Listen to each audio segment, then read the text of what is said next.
just like a woman. Oh yes, she does. And she makes love just like a woman. Yeah.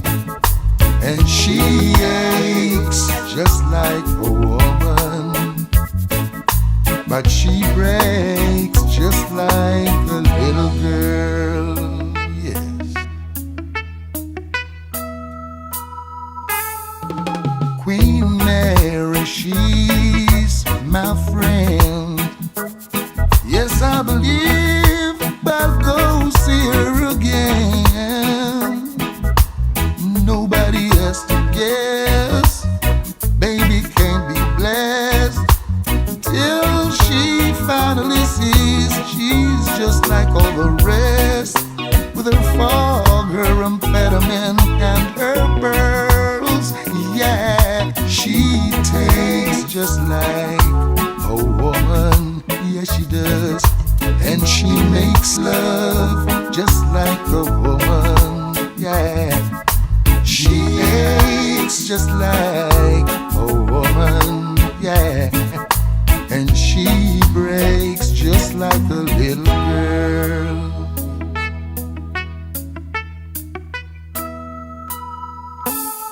Oh, it was raining at first. I was dying there of thirst. So I came here. I came here, believe me.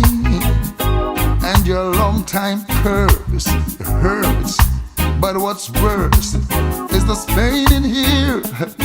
Oh, I can't stay here, no.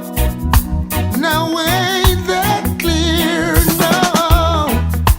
I just don't fit, no. Yes, I believe it's time for us to quit. Yes. And when we meet again, introduced as friends, please don't let on that you knew me when I was hungry and it was your world. You fake just like a woman, yes you do. And you make love just like a woman, yeah.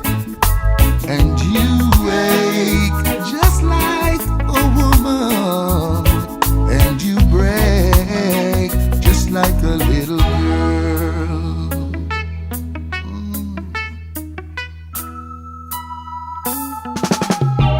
Nobody feels any pain.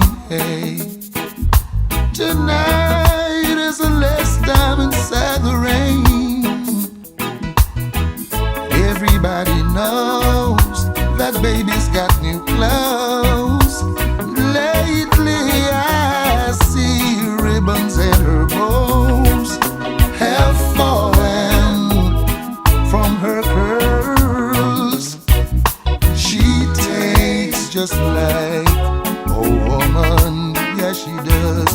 And she makes love just like a woman, yeah. And she aches just like a woman, but she breaks just like a little girl.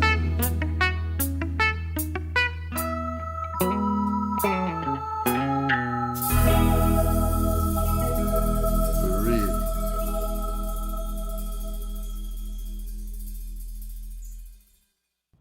The O Street Mansion and Museum would like to thank Bob Dylan and Spirit Investment Partners for their unyielding support and for their partnership on this unique and proprietary blend of Heaven's Door whiskey. A toast to the mansion and the museum.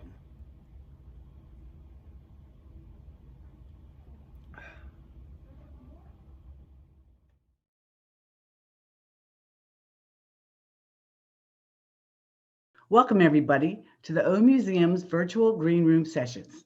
My name is Susie Markland, and I'm here today with Ted Spiro, president of the Mansion on O Street, and Dr. Dredd, founder of Raz Records and author of The Half That's Never Been Told, the real-life reggae adventures of Dr. Dredd. All donations will go to benefit the O Museum Foundation in the Mansion on O Street. The mission of the O Street Museum Foundation is to promote healing through music, art, and sports. Their programs have provided safe places for creators to create and then share those creative works with the world. The philosophy is that the arts provide an outlet to get thoughts and ideas into the open. And through the arts, people have shared experiences that bring them together and inspire us to be better and kinder. The O Museum Foundation has helped many artists that we all know and love, too many to name. And the O Museum not only supports their programs, but they also support many other charitable foundations aimed at making the world a better place. So please visit omuseum.org for more about this magical place and consider a donation to help them to continue this important work. So now I can't think of a better way to introduce our guest tonight other than to read an excerpt from his book, The Half That's Never Been Told. This introduction was written by Bunny Wailer of the Wailers. Dr. Dredd is one of the few international producers to travel to Jamaica and engage the singers and musicians not only in business, but also as a unique people of Jamaica. He bought a home in Portland to extend that relationship. So I've always had a good feeling about him as a person, not just taking out and away, but giving back. Dr. Dredd has been a very serious contributor to the global value of this great reggae music. Raz Records has been, and somehow still is, the record label responsible for so many of the talents, including myself, who have been established coming from Jamaica, and his eloquence surrounding this great music is enormous. Welcome, everybody. We have a very special edition here of the Green Room with Dr. Dredd, and we're just very fortunate to have him here. And of course, we have found out that he spent a lot of time in the mansion over the years and has sent many people here to stay and play and just enjoy the magic of the mansion, and we really appreciate it. But for the next 45 minutes or so, we're going to go through a little history lesson and find out, you know, the whole story of Dr. Dredd and how everything became the way it was. So, welcome. Thank you. It's great to be here. So we're in Washington, D.C. You grew up in the area back in the 60s, 50s, 60s, whatever. You're going to high school.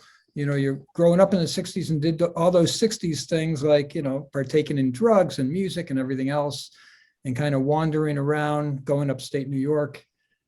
Tell us what happened in your head. You know, how did you end up in Jamaica?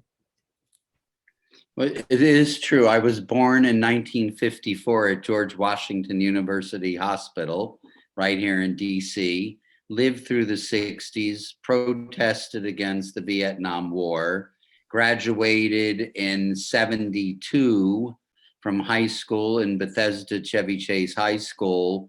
And instead of going off to college like most kids in suburban Maryland, I decided to get on a plane by myself at 17 and go to Colombia, South America.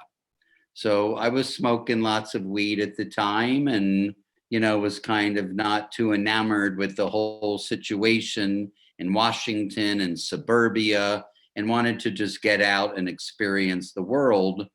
So after staying there for over a year and Nixon resigned while I was in remote Ecuador, I came back to Washington, D.C., and a friend who lived on MacArthur Boulevard in a home that used to be, rented by the Starland Vocal Band. He played me Bob Marley's Catch a Fire and The Harder They Come in 1973. And the way he tells it, he created a monster. Other people say that I was infected with reggae myelitis. So I prepared for my initial journey to Jamaica. I was going to the Corcoran School of Art, taking photography, and eventually saved up money and prepared myself mentally for my first trip to Jamaica in 1977, where I spent 3 months, much of that time literally walking from one side of the island to the other. My hair became matted in dreadlocks, and I had a long beard, and I would collect music in little towns, 45 RPMs, and just spent 3 months getting to know the island and people of Jamaica. You know, all by yourself, you just decided on your own without anybody with you. Did you see the movie How Did They Come before you went down there? Yeah, I saw it, early back in 73 when I heard the soundtrack. And I met someone down at the Corcoran School of Art who told me a guest house I could stay at in Montego Bay. And so I walked from the airport to the guest house, and they said to me, "We've never rented to a white man before, but we don't see why that would be a problem." So I remember when I settled back in my room and I was burning a spliff because it's easy to find weed in Jamaica, I heard Bob Marley's song, The Rasta Man Chant, coming, wafting into my room. And I realized that I was really in Jamaica. But, after I watched that movie, I thought there's no way I'm ever going there. The violence and the drugs and everything. It wasn't an inviting country to me, but Well, you saw it otherwise. The day I left for Jamaica, the political situation had gotten out of hand, and the PNP had embraced Cuba, and the Washington Post on the front page said the day I was leaving, there's roadblocks, people are burning tires in the street, Jamaica is unsafe, but it was my destiny to go. So I just went. And, because I'm always trying to live a clean and upful life, I just figured, go, Gary, go there and feel the vibes, get to know the people, and stay out of trouble. And you felt safe down there? Well, I felt safe, very safe, but I'm also smart because I'd been living in South America, and I don't like to refer to places as third world countries. But, I realize what it's like living an existence day to day where you go to the market to buy your food, so you can eat food that day to survive and live. So I had some instinctual ways of surviving and getting around and knowing, how to work my way through situations. Did you have jobs down there? I mean, did you make money? In Jamaica? Yeah. No. I just went to check out the place. And I remember I went to Negril and looked on a map, and I found the name of this town way up in the Blue Mountains called Fruitful Vale. And I said, this sounds like a wonderful, magical place. So I decided I'm going to go to Fruitful Vale because I try to live my life with vibes, and the vibes are what tell me what to do. So I worked my way across the island, literally walking across Jamaica. And this is kind of legendary to the Jamaican people, how Dr. Dredd walked across the island. That's awesome. And I ended up in Fruitful Vale and climbed up to Blue Mountain Peak, which is 7,402 feet, is the highest mountain range in the Caribbean. And up there, I fasted and spent time meditating and, stayed the night up there. And just, I really, the Jamaica vibe is something that is very strong within I. And it has a lot to do with the music?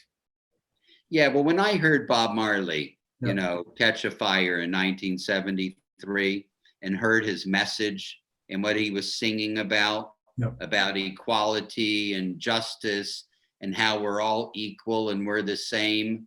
It really resonated with me, the message and that beat coming from being in the tropics for, a year and a half, and it just really hit me. And I connected with Bob Marley's music and his message and the whole Rastafarian way of life. And, we have a good sized Jamaican community here in Washington, D.C., over on Georgia Avenue. And there was a store called Teletech Records. So I would go in there and they would teach me more about the music and the music history and the culture. And I was very comfortable with the Jamaican people and community. But you had, you were smoking pot and everything, but what about your mushroom epiphany? Tell us a little bit about what happened there. Well, I used to eat a lot of mushrooms in South America. Yeah. So there was a town in remote Colombia named San Agustin, where there were a lot of pre-Columbian statues made in there, and people would come from around the world to study about this pre-Columbian history.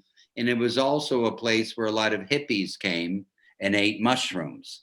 So, mushrooms, I believe, elevate your consciousness. It's not really about getting high, it's about getting a higher consciousness. So when I was walking to Blue Mountain Peak in Jamaica, I became an expert in South America at knowing what the psilocybin mushroom looked like.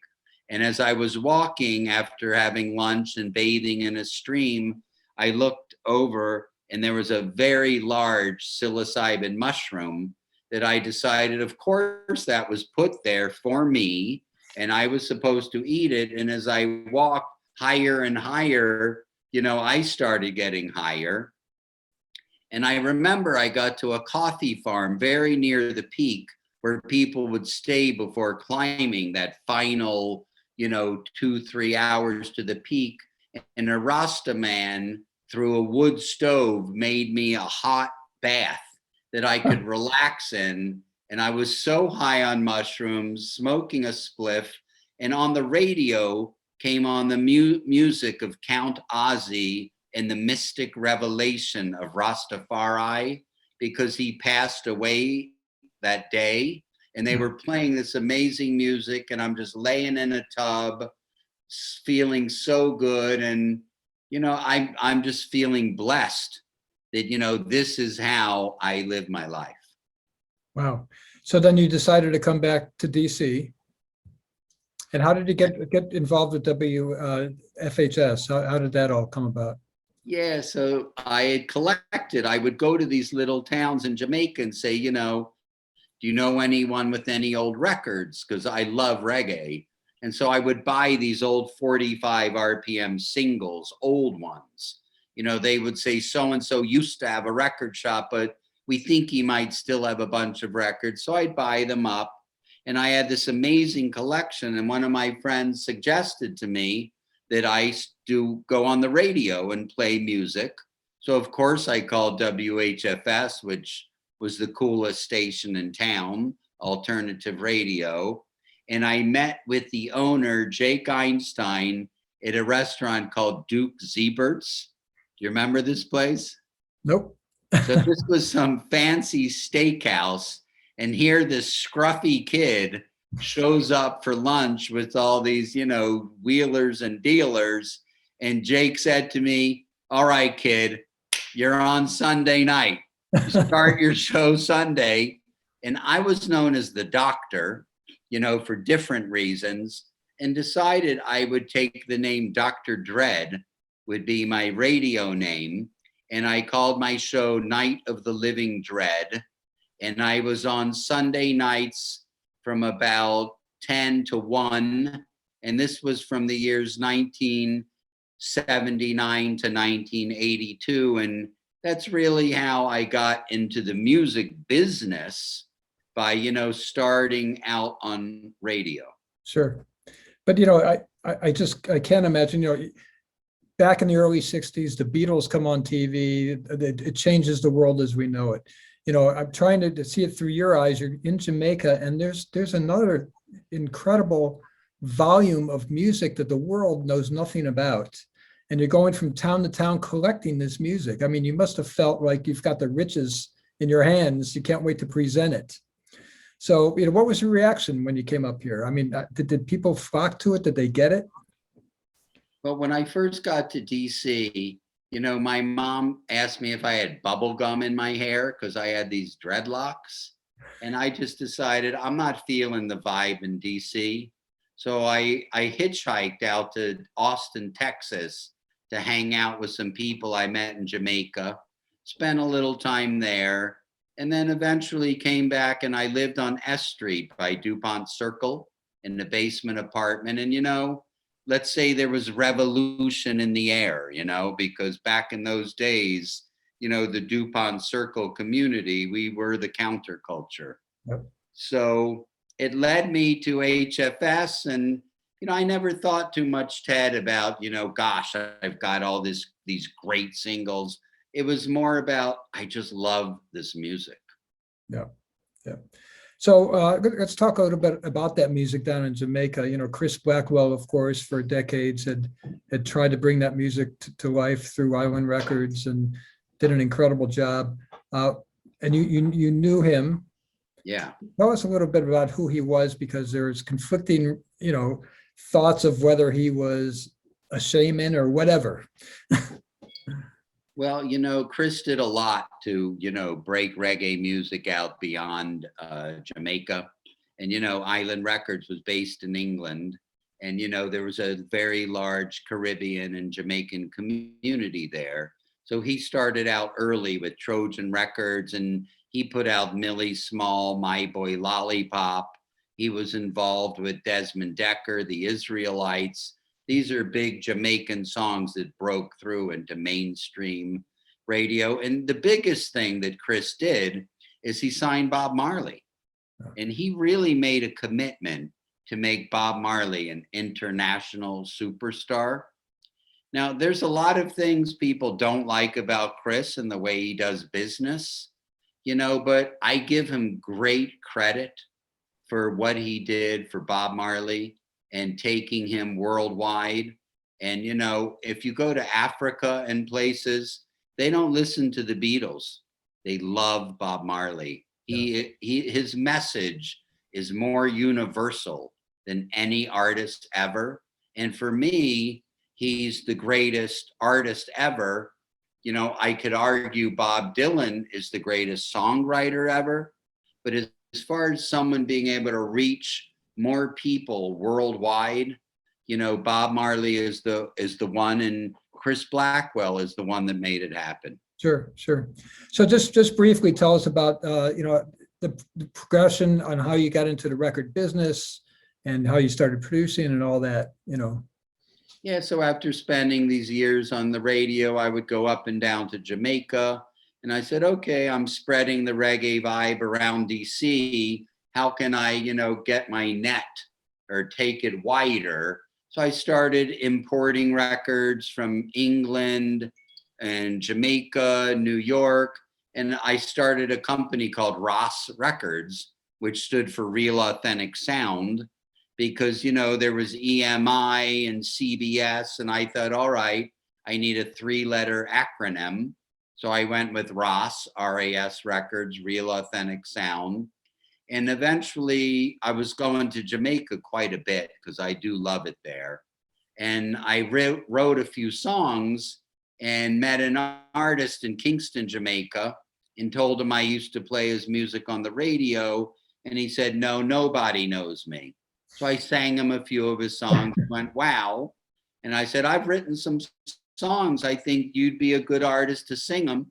And he said, well, let's just make a whole album.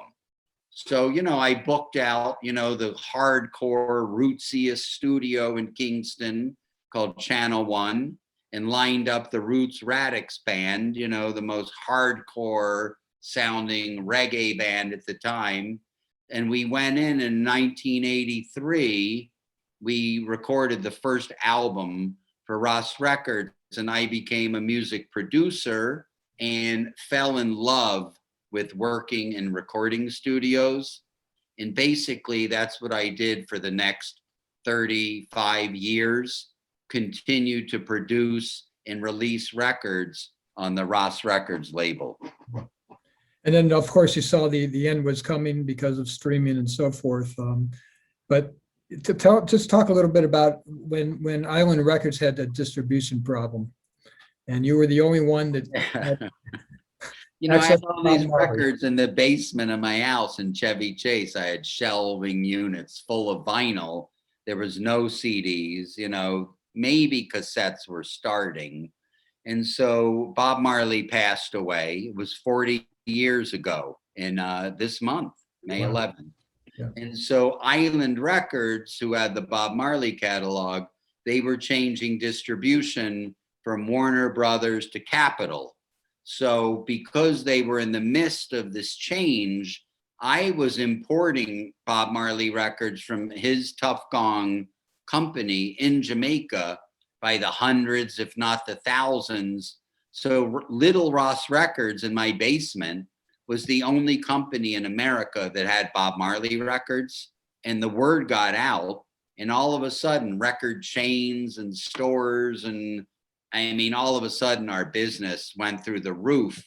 And I would drive out to Dulles Airport in my old Volvo wagon, clear the records through customs myself, drive them back to the house, and me and a friend would just keep loading up boxes and shipping out vinyl all over America. And, you know, it was a great feeling. And at the same time, we would tell these people, you know, there's more to Jamaican music than Bob Marley. Why don't you try this or that or this artist, and we think you'll like it. And so we built a good reputation with the different retail accounts in America. So when we launched the Ross label, you know, we had customers already to sell our productions to. Sure, sure. So let's skip ahead a little bit to is it rolling? Are you rolling, Bob? Let's talk about how that got created. Well, you know, ever since I was a kid laying in bed listening, having a transistor radio up to my ear at night so my parents didn't know what music I was listening to, and digging on and loving Bob Dylan's music and the message, you know, I've just loved Bob Dylan's music. So I had this vision to do an album of Bob Dylan songs, you know, by the top Jamaican artists in Jamaica who are not real familiar with Bob Dylan's catalog. So I picked which artist I would want to do, you know, Maggie's Farm or Blowing in the Wind or Mr. Tambourine Man.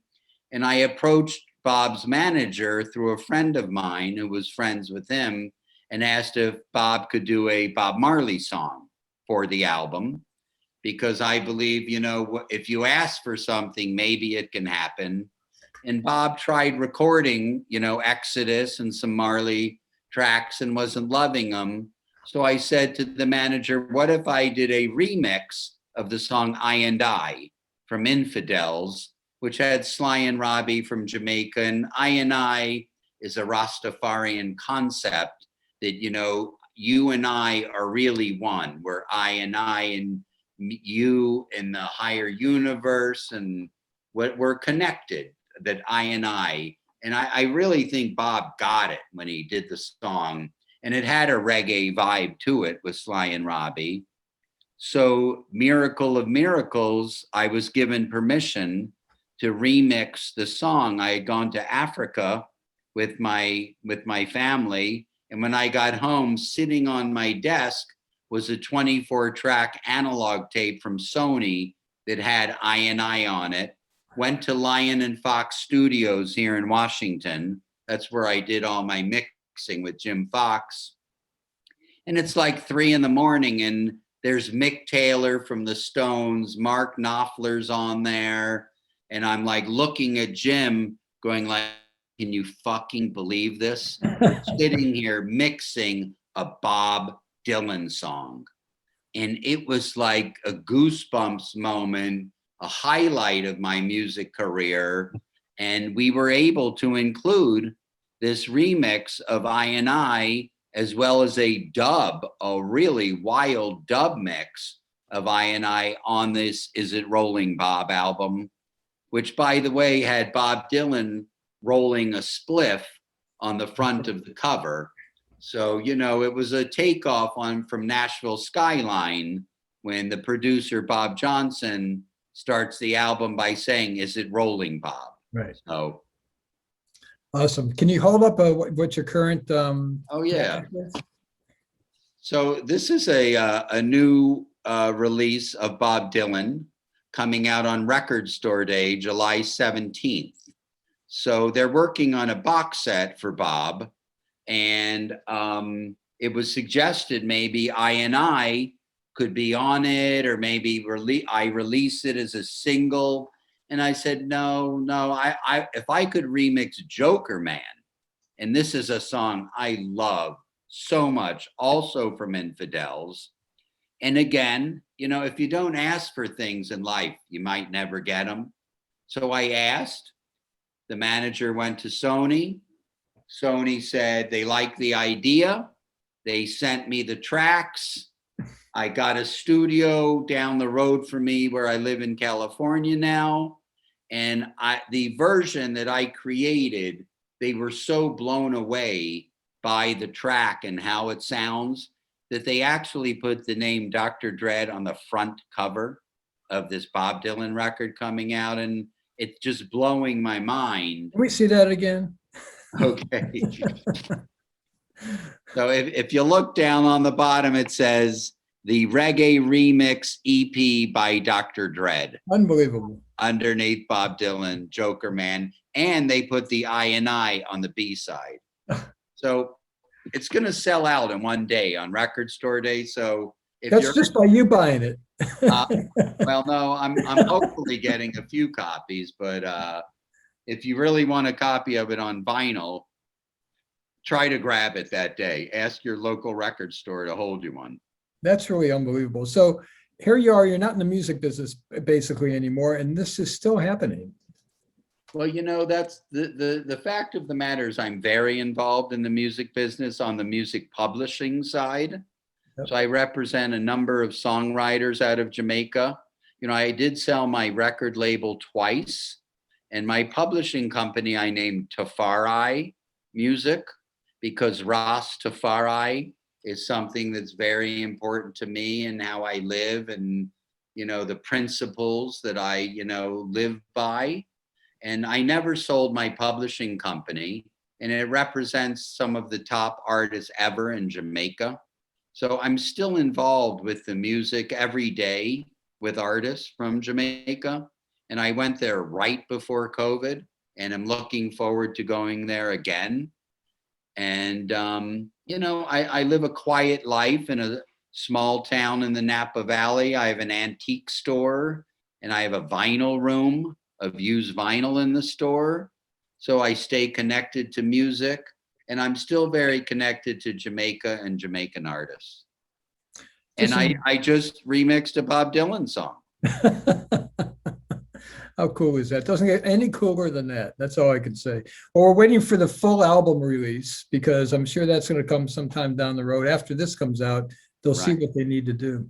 Yeah, man. This has really been a great year for me, and I'm just riding high on all of these fortunate things that are happening for me. I think I can't wait to come out and visit the store. It's so cool, man. It reminds me of the mansion. You got this place loaded up with these cool antiques, and that's kind of what Sally, my girlfriend, and I do. We go around looking for interesting, unique things that, make people feel good. And it's an energy town. We have mud baths and these hot springs that heal people. And it's a very special place that I plan to spend the rest of my life in. That's good. That's incredible. We're going to open it up for any questions. If anybody has a question, if you can just raise your hand. Anybody? Okay. Well, yep, go ahead. I have a question. Deborah? Oh. No, I have a question. It's H. Yep. Did you do anything with Marvel Comics? Because I saw something or not. Did you hear me? Yeah, it's quite interesting you would ask this question because we are releasing a record coming up with one of the top American living artists right now. His name is Eric White, and he did do a comic book cover of something called Scientist Dubs Culture into a Parallel Universe. And we've re-engaged him to do the back cover also in a comic book style. And we're going to do this with a hologram. And we're working with Bob Dylan's art director because both Eric White and Jeff Gans live in Los Angeles. And so they're working on this album together. And it's pretty exciting, just the artwork alone, to be working with Eric White, who happened to also do the oil painting that is the front cover of Is It Rolling Bob? So things come around and go around very in interesting ways. Deborah, do you want to unmute yourself? There we go. I do. I'm tangential. It's what I do. I'm wondering if in your DC escapades you had any experience with Bad Brains. Well, I knew them, and they kind of respected what I was doing musically. They were kind of on a different trajectory, than the music I was doing, which was more authentic Jamaican music. But, I thought what they were doing was cool, and I'd go see them at the 930 Club and things like that back in the day. But I never had any actual music, work runnings with them. I did try and branch out once beyond reggae with Dave Grohl, who was eventually in, he's in the Foo Fighters now, but he was in, what's the band in Seattle that Dave Grohl was in as the drummer? Kurt Cobain. Kurt Cobain. Nirvana. Yeah. So they had a band here called Scream. They were a bunch of kids from Virginia. So we actually went to Lion and Fox Studio here, made an album, but it never really did anything because maybe I'm just supposed to stick within reggae. So I tried, and I love all music, but yeah, the Bad Brains, their type of music wasn't really something that was what I was doing. Well, it's almost time to wrap it up here. So we really appreciate you being here. I know you're going to be spending a few days in town, going over your old haunts, but we really appreciate you taking the time out. And believe me, we're going to be listening to a lot of music over the next couple of days while you're here. Yeah, I'm looking forward to playing you the remix of Joker Man. It's pretty exciting, Ted. It will give you a whole new perspective of the song. And I really appreciate, being your guest today. And I love everything that UNH are doing, both for the music community, for what's going on in Washington, D.C. And, very grateful, to be here with you today. Well, thank you for joining us, and hope to see you next time in the green room. See y'all. Thank you.